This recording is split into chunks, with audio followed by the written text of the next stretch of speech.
ঢাকা সচিবালয়ের সামনে অবস্থান করেন আন্দোলনকারী ছাত্ররা। যৌথ বাহিনী মিলে তাদেরকে শান্ত করার চেষ্টা করলে সেনাবাহিনীর ও পুলিশদের সাথে সংঘর্ষে লিপ্ত হয় ছাত্র জনতারা।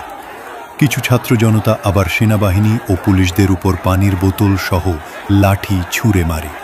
এতে পরিস্থিতির কিছুটা অবনতি ঘটলেও কিছুক্ষণ পরে সেটা সামলে নেয় বাংলাদেশের আস্থার বাহিনী, সেনাবাহিনী।